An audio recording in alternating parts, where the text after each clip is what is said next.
I have buried better men than me and worse, and I have ridden for a brand that put my name in more than one newspaper. But the only thing I ever did that I am sure was worth doing, I did because a widow nobody knew gave a stranger her last stick of firewood on a night the cold could kill a horse standing. I was that stranger's man.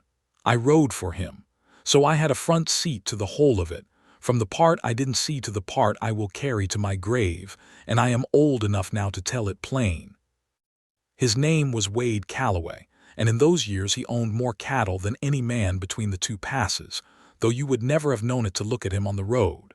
He rode a common dun, wore a coat gone gray at the seams, and carried his money the way a careful man carries a coal close and not for show. He had a saying I heard him use 100 times: a man pays what he owes. I thought it was about cattle and bank notes the first time he said it.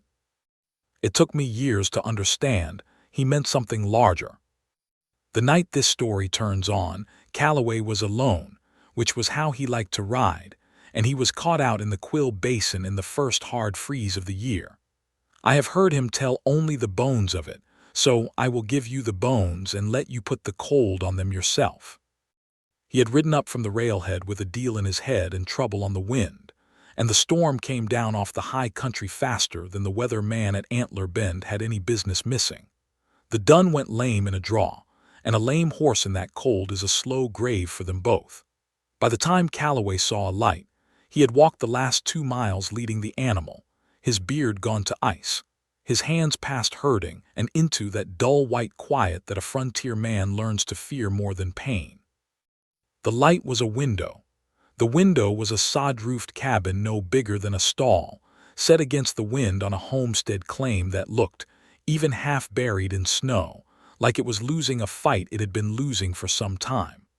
There was a leaning barn and a few head of poor stock and a fence half down, and there was that one square of light. A woman opened the door before he reached it.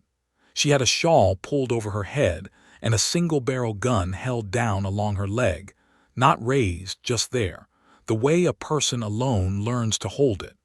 She looked at the iced man and the foundered horse, and Calloway said the first thing she did was not to ask him his business. The first thing she did was step back and say, "Bring the horse to the lee of the barn, then come in before you lose your fingers." That was Della Hartwell. I did not know her yet. I am getting ahead of the ones who deserve the most. She had been 3 winters a widow when Calloway walked out of the storm. Her man, Henry, had broken through river ice the second spring chasing a calf that wasn't worth the chase, and the cold had taken him in an hour, and the claim that was supposed to be the start of everything became a thing she held with both hands and her teeth. A woman alone on an upland claim in those days was a target the way a coin in the dust is a target. There were men who came around to be neighborly and meant to be more, and men who came around to make her an offer for the place that was an insult dressed as a kindness, and she had run off all of them with the same flat patience she used on coyotes. She was not hard. I want to be clear on that, because the easy thing to say about a woman like her is that the country made her hard, and it is a lie. She had gone the other way. The country had tried to make her hard, and she had decided, the way you decide a thing once and then keep deciding it every cold morning, to stay soft in the places that count and tough in the places that show. She had near nothing that winter. The wheat had come in light, and the man who bought it had paid her in promises, and the promises had not wintered well. She had a sack of beans going down, a little flour, some salt pork she was eating slower than her body wanted, and a woodpile she was watching the way you watch a guttering lamp when you have no more oil. Every stick she burned was a stick she could not burn later. She had been rationing her own warmth for a month, sitting close to a small fire in a cold room, because a small fire close is cheaper than a big fire across the floor. So understand what it cost her to do what she did, because she understood it perfectly and did it anyway. That is the whole of the matter, right there. Calloway came in stamping and shaking and could not work his own buttons, and she did not fuss over him. She set him on the stool nearest the stove and built it up, where she had been building it down for 30 days, and she put the last of the coffee on, and she got his coat and boots off him and his hands wrapped. And when he started to thaw, and the pain came roaring back into his fingers the way it does, she talked him through it in a low voice like he was a spooked animal, telling him it meant the hands were going to keep, telling him the worst news a frozen man can get is no pain at all. He watched her feed his last warmth into that stove, and he watched the woodpile by the door go from small to nearly nothing, and he was enough of a stockman to read a poor place when he was sitting in one. He told me, years on, that he had sat in that cabin doing arithmetic he was ashamed of, counting her sticks, her beans, the lean of her stock, and that the worse the arithmetic got the more she gave. She made him a plate. It was beans and the heel of a loaf and one slice of the salt pork she had been guarding, and she set it down like it was nothing, and she did not take a plate for herself.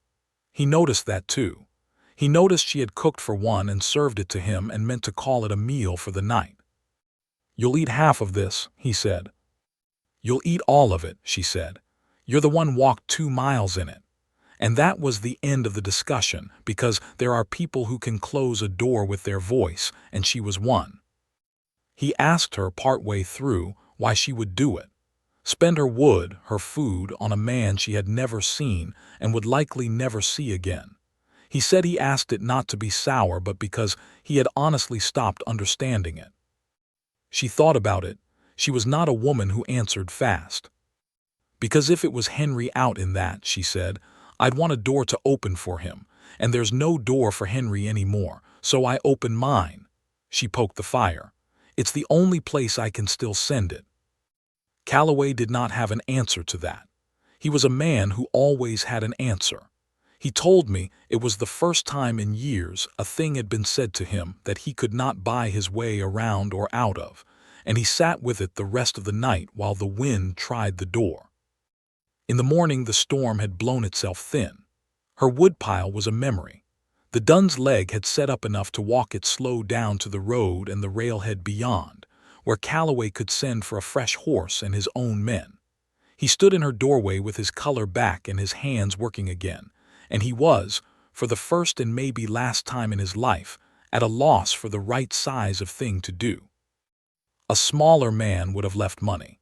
He had the sense to know money would have ruined it, would have turned the one clean thing she had into a transaction, would have told her that her kindness had a price he was prepared to meet.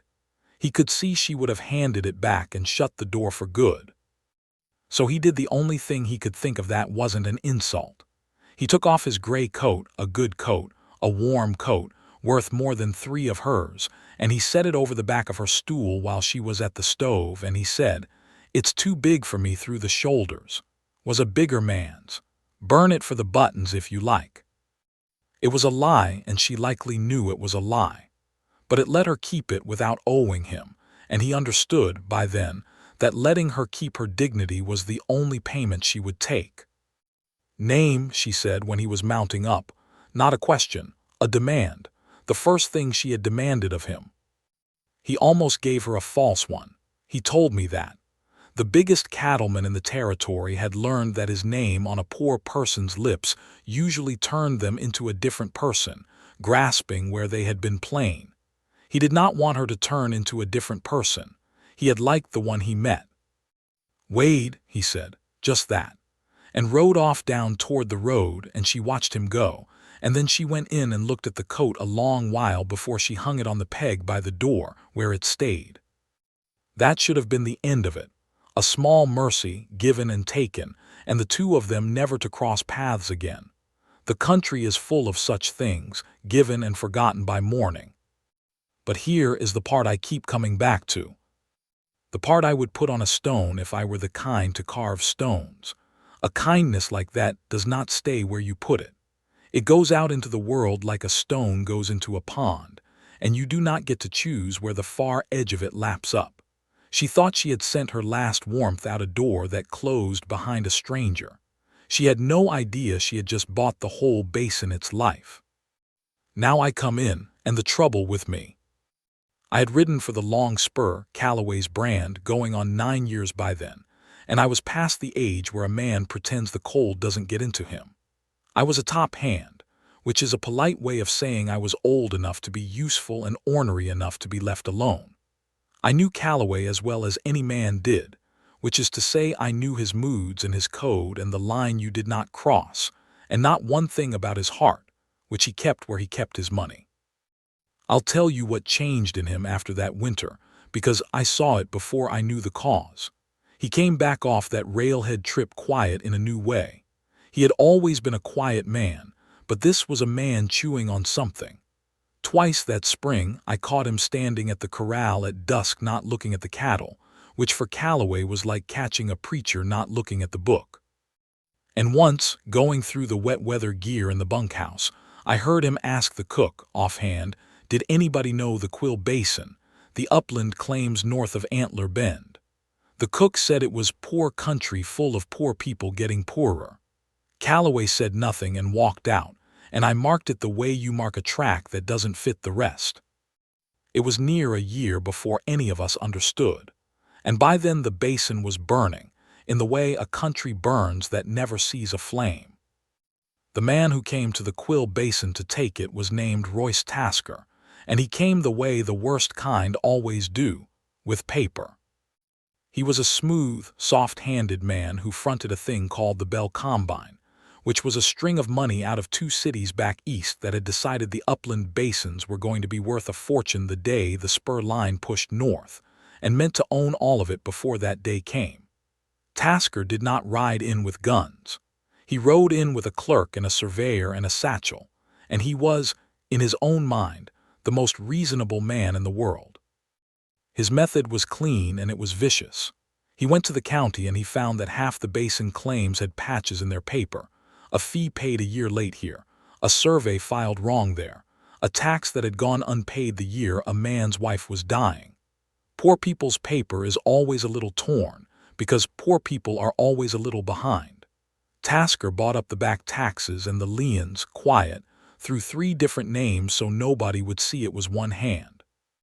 And then, holding the torn edge of every family's claim, he made his offers. The offer was always the same and it was always reasonable.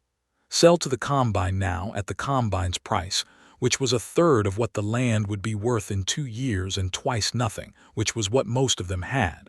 Sell now, take the money, save yourself the trouble. And if a family said no, the trouble came to find them. A lien called due with 30 days to pay it or forfeit. A water right suddenly fenced because the combine had bought the quarter section upstream, and the law, read a certain crooked way, let a man fence his own water and let his neighbor's stock go dry. A bridge of family use taken down because it sat on combine ground now. Small cruelties, each one legal looking, each one a turn of the screw. By the time it reached Della, Tasker had folded up 1/3 of the basin, and the families that were left were frightened in the particular way of people who have done nothing wrong, and are losing everything anyway, with no one to hit and no court they trusted. He came to her on a bright cold day in the second autumn, in a buggy, with his clerk. He found her mending the very fence that had been down the night Calloway came, and he did her the courtesy of being charming. He had her paper in his satchel, a tax from the year Henry drowned, unpaid, because she had been chipping a grave out of frozen ground that month and had not thought about the county. It was $4 and some odd cents, 3 years stale, and Tasker had bought it, and now it was a lever long enough to move her whole life. He laid it out kindly. He always laid it out kindly. The combine held her arrears. The combine was prepared to forgive it entirely and pay her, on top, a fair sum for her improvements, call it $140, which to a woman eating her beans slow was a number with weight to it, if she would sign the place over and be gone before the snow. Or, he said, with real regret in his voice, the law was the law and an unpaid tax was an unpaid tax, and there were processes and they were not kind, and they did not care that she was a widow alone. She heard him all the way out, that was her way, then she said, I'll keep my place. He blinked. He had $140 in his mouth and a county judge in his pocket, and she had $4 of dead taxes, and a fence she was mending with her own cold hands, and she said it the way you'd say the sky was up. "Mrs. Hartwell," he said, "I don't think you understand the position." "I understand it fine," she said. "You bought a dead man's overdue taxes so you could call my home a debt. I understand it, I just won't sell." She went back to her wire. "There's the road, Mr. Tasker." He left her a printed notice and 30 days, and he drove off sure she would fold, because they always folded, and a woman alone folded fastest of all. He had made one mistake, though he would not learn it for a month.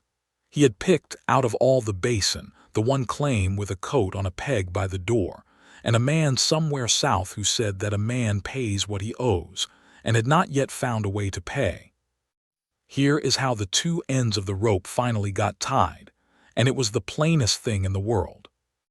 A basin man named Othopel, who had already been squeezed out and had nothing left to lose, took the spur line south to look for work, and he came to the long spur because everybody knew the long spur hired in the fall. He didn't get on. We were full. But he sat at the cookhouse a night, the way a turned-down man will, and he told the table about the basin, the combine, the torn paper, the families being pried off one by one, the fenced water and the down bridge. He told it the way a beaten man tells it, not asking for anything, just laying it down because it was too heavy to carry quiet. And he said, somewhere in it, the worst of them was a widow up there, Hartwell, holding out a loan on a notice, $4 of dead tax, and she'd told the combine man to his face she'd keep her place, and everybody figured she'd be the next one off because what could one woman do? Calloway was not at the table, but the cook told him in the morning, because the cook told Calloway everything that came through, and I happened to be standing at the door when the name landed. I had never seen the man's face do what it did. He had been pouring coffee.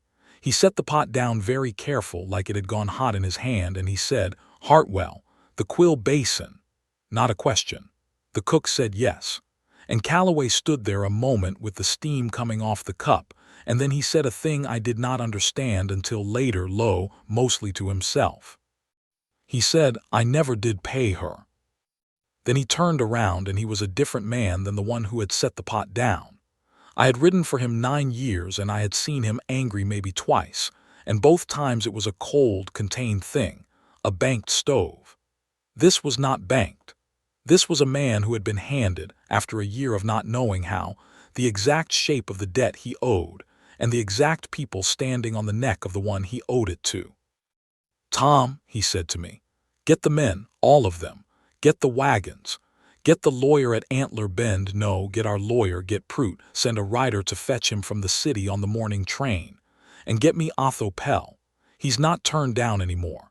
He's hired and he's coming home with us, and he's going to tell me every torn piece of paper in that basin and the name on every lien." I said, "Boss, how many men?" He looked at me. "How many we got?" "Near 100 with the line camps." 100 then, he said. I want to be careful here, because the easy way to tell this is the way the newspaper told it, which was 100 riders thundering up to save the day, and that is a lie of the most flattering kind, and Calloway hated it worse than any lie told against him. So let me tell you what we actually did, because it matters that it wasn't guns. We did not go up there to fight. Calloway said it to us flat in the yard before we left, and he said it twice. We are not going to shoot anybody. We are not going to burn anything or beat anybody. If a man among you fires on the combine's hired men, he can find another brand. We are going up there to stand where the law can see us stand, and to put the law right, and to make it too expensive and too public for these people to be robbed quiet." He let that sit. They have been winning because nobody was watching, and the people they squeezed had no money and no friends. We are going to be the watching, and we are going to be the money, and we are going to be the friends. That's all. That's the whole of it. It's enough. It was the longest I ever heard him talk, and it was the truest thing he ever said. So what went up the Quill Road that week was not an army. It was something stranger, and I think harder for a man like Tasker to fight. It was 100 riders, yes, but ahead of them went wagons of lumber and seed and winter beef, and a lawyer named Prout with a satchel twice the size of Tasker's, and Otho Pell on a good horse with his color coming back, nomming every family and every torn corner of every claim. We came up the basin slow, and we came up it loud in daylight, where the whole county could see, and the first thing we did was not at the widow's place at all. The first thing Calloway did was send 40 men with axes and teams to put back the bridge the combine had pulled down, the one 3 families needed to get stock to water. Put it back in a day, in plain sight on combine ground, daring anybody to come stop a man fixing a bridge. Nobody came. The second thing he did was buy water. There was a quarter section upstream the combine had got hold of and fenced to dry out the basin below. Calloway found the man who'd sold it, found he'd been pressured same as the rest, and Calloway bought the combine's interest out from under them at a price that made Tasker's clerk go white, and then he tore the fence down himself and opened the water back to the basin, and recorded the deed at Antler Bend before noon so it could not be undone. He was, you understand, doing to the combine exactly what the combine had been doing to the basin, using money and paper and the law, except he was using it to put things back instead of take them, and he was doing it where everybody could see, and he had more money and a straighter lawyer, and that, it turned out, was a kind of fight Royce Tasker had no answer for at all. But all of that was the public part, the part the newspaper got hold of. The part I rode with him for, the part I'd give a year of my life to have a picture of, was the morning we came up the last grade to the Hartwell place. She was in the yard when we crested it. She had heard us coming. You could hear 100 horses for a mile in that thin air. And she had come out with that single barrel held down along her leg, the same as the night Calloway came, because 100 riders coming up your road in a country full of land grabbers is a thing you meet armed and afraid. She stood square in front of her own door with her chin up and the gun ready and that worn fence behind her, one woman, and she watched 100 men come up over the rise like the end of the world, and she did not go inside. I have ridden up on a lot of frightened people in my time. I never once saw one stand like that. Calloway rode out ahead of us and stopped a good way off, well back, and got down off the dun, the same common dun, slow and easy, with his hands where she could see them. He took off his hat, and then he just stood there, letting her get a look at him, letting her come the rest of the way in her own time and her own mind. I watched it land on her. I was close enough to see her face change. She knew the horse, I think, before she knew the man, the way you'll know a thing sideways before you know it straight. And then she knew the man.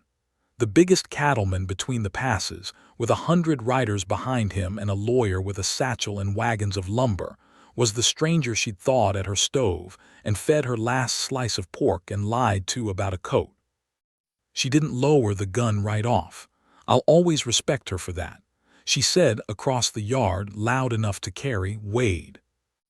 "Mrs. Hartwell," he said. He'd learned her full name somewhere on the road up.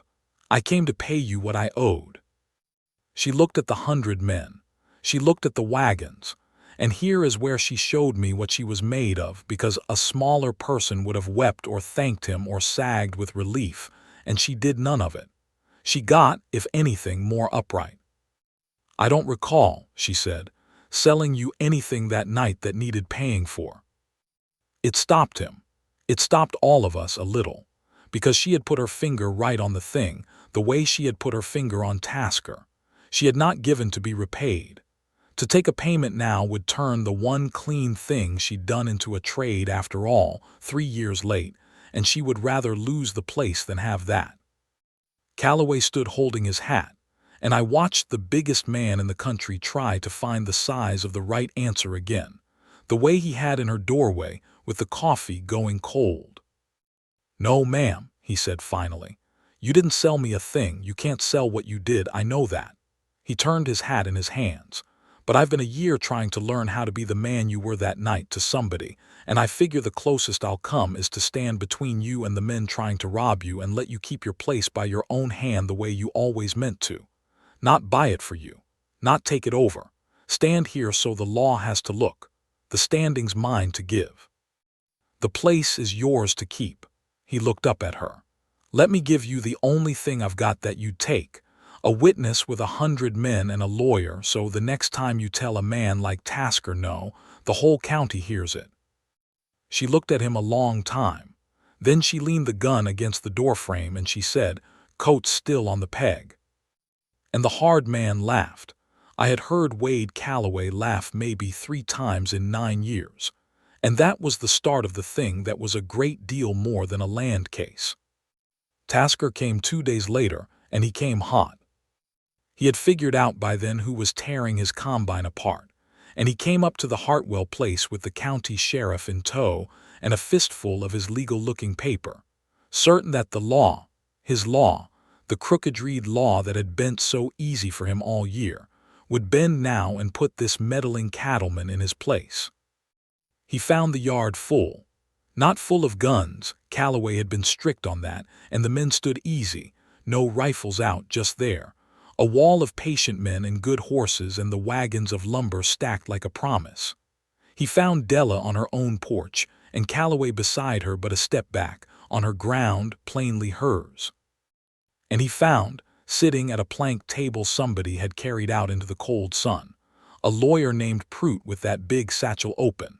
And beside him, this was the part that broke Tasker's back, and he didn't even see it coming, a quiet older gentleman in a good coat who turned out to be the register of the Federal Land Office, ridden up at Calloway's invitation, and Calloway's expense to see for himself how claims were being handled in the Quill Basin.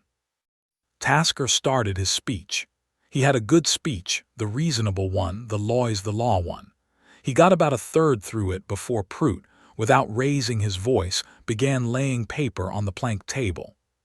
He laid down the 3 different names the combine had used to buy up the liens, and the bank record that showed all 3 drew on one account. He laid down the tax sale on the Hartwell place, and showed where the county had failed, by its own statute, to give the widow the notice the law required before selling a citizen's arrears, which made the whole lever Tasker held against her not just cruel but void. He laid down the fenced water and the deed Calloway had recorded reopening it. He laid down the bridge. He laid it all down slow, and the register leaned in and read each sheet. And the sheriff, who I think had been a weak man more than a wicked one, started to go gray around the edges as he understood whose side the actual law was going to land on once a federal man had seen the paper. Tasker tried to bluster. He was good at bluster. It was most of what he was. But you cannot bluster a stack of bank records, and you cannot bluster a register of the land office who is writing in his own book, and you cannot bluster 100 quiet men and a widow on her own porch with her chin up. It was Della who ended it, not Calloway. That mattered to both of them, and it matters to this telling. The register turned to her and asked formally, did she wish to redeem her arrears and keep her patent, and she said yes, and she set $4 and the odd cents, her own money. Scraped together, not Calloway's, she'd insisted, on the plank table, and the register marked it paid and the claim sound and the tax sale void in the same motion, and that was the place saved. By her $4, in front of everybody, by her own hand, exactly as Calloway had promised. Tasker stood there holding paper that had turned to nothing in an afternoon, and the register looked at him over his spectacles and said the only hard thing said all day, said it dry as a ledger. He said the office would be reviewing every Bell Combine acquisition in the basin, and any made on void notice would be unwound, and any party found to have defrauded settlers off federal land could expect the matter referred for prosecution. He said it the way you'd note the weather. It was the most frightening thing I ever heard said without a gun. The combine came apart over that winter the way Tasker had taken it apart, only backward, claim by claim. The families bought back in or simply restored, the bad paper unwound. Tasker's money out east deciding the Quill Basin was more trouble than it was worth with a man like Calloway sitting on it and a federal office watching. Tasker himself slid off down the spur line one gray morning, and I never heard his name again, which is the right amount of fame for a man like that. No shot was fired. Calloway was proud of that more than anything.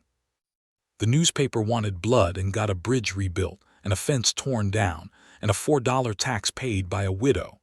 And they printed the lie about the 100 riders thundering to the rescue anyway. And Calloway wrote them one letter, the only letter to a paper he ever wrote, and all it said was that nobody rescued anybody, that Mrs. Hartwell had saved her own place with her own $4 and her own backbone, and that all he had done was pay an old debt by standing where it would count. They printed it small. The truth usually runs small. Now I'll tell you the rest, because the land was never the whole of it, and you've guessed that by now. A man does not ride a year carrying the memory of a stove and a slice of pork and a woman who said she opened her door because there was no door for Henry anymore, and then go home cured of it. Calloway stayed in the basin through that whole business, and he had reasons of paper and law to stay. But I rode with him every day, and I will tell you the law was not why he was still finding things to fix on the Hartwell fence in the 3rd week. He courted her the way the country courts, which is slow and mostly silent and made of work. He didn't bring her flowers. There weren't any, and she'd have looked sideways at them. He brought her a milk cow that gave, and pretended it was lame and unsaleable. He mended the barn and said it was for the lumber to have a place. He found reasons to be there at the cold end of the day, and she found reasons to have the coffee on. And the two of them, who had each decided years before that the warm part of life was a door that had closed, stood it slowly open again. I asked him once much later what it was about her. I was being nosy. A top hand earns a little nosy. He thought about it a long while the way she did. She gave me the last of her fire, he said, with nothing coming back, and she'd have done it for anybody, and she didn't think it was anything. I'd spent my whole life learning to give nothing that didn't come back double. He looked off at the high country. I figured a man could do worse than spend what's left of his time near a person built the other way. Maybe learn it before I die.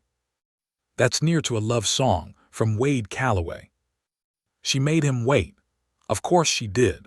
She was nobody's reward, and she had a particular horror of being a thing a rich man saved and then collected, and she told him so, plain, the way she told everybody everything. I won't have folks saying the cattle king took in the poor widow, she said to him on the porch, and I happened to be near and heard it. I held this place before I ever knew your name, and I'll hold it whether or not you stay. If you want to be here, you'll be here as a man, not as a rescue. The rescuing's done, and I did most of it. I know it, he said. I never thought otherwise. The deed's in your name, and it's staying there. And it did. He never once put his name on her ground, not when they married in the spring, not in 40 years after. He moved his life up the basin to her, and the long spur ran from a poor cabin made less poor, and people who didn't know better thought it was strange, the biggest cattleman in the territory living on a widow's homestead with her name on the patent. The ones who knew the story didn't think it strange at all. They were married at Antler Bend when the snow came off, in front of half the basin, the families that had been saved, and a Federal Register who made the trip back to stand up for them, and 100 riders cleaned up as best 100 riders clean. She wore a plain dress, and Calloway wore the gray coat's mate, and I have never seen two people stand together who looked less like they were being given something and more like they were each, finally, paying a debt they were glad to owe. I rode for them both another 20 years. The basin held. The families held. The spur line came through eventually like the Easterners knew it would, and the land got worth a fortune just like Tasker had figured, and not one of those families lost their share of it, because a stranger walked out of a storm one night and a widow gave him her last stick of wood. I'm an old man now, and I've outlived most of them, which is the tax you pay for lasting. Calloway went first in his bed on her ground with her hand in his, and I was in the next room, and I heard her say to him, near the end, "There's the door, Wade. I'll keep it open," which only she and he and I would understand, and now you.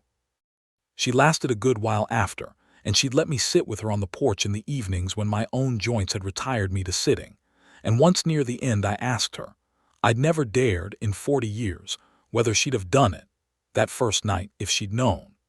If she'd known the frozen stranger eating her last meal was the richest man in the territory, and that her $4 of warmth was going to come back as 100 riders and a saved basin and a husband and the whole rest of her life. She gave me that long look she gave everything, the one that took its time. "No," she said. It wasn't the answer I expected, and she saw it on me and she almost smiled. "If I'd known," she said, "it wouldn't have been a kindness, Tom, it'd have been a bet. And a bet that pays 100 to 1 is just luck, and luck's nothing to be proud of." She looked out at the basin going gold in the late light, all of it held, all of it kept. "I'm not proud I got all this. I'm proud I'd have done the same for a man with nothing to give back, on a night I had nothing to spare. That's the only part that was mine." She folded her hands. "The rest was just the world finally paying what it owed, and the world's a slow payer, but it pays. I think about that more than I think about anything. A man pays what he owes, Calloway used to say, and I spent years thinking he was the one who taught it, him with his 100 riders and his lawyer and his deeds. But he learned it at a stove one freezing night, from a widow who served a stranger her last meal and took no plate for herself, and called it nothing. That's where the warmth came from. Everything else was just where it landed.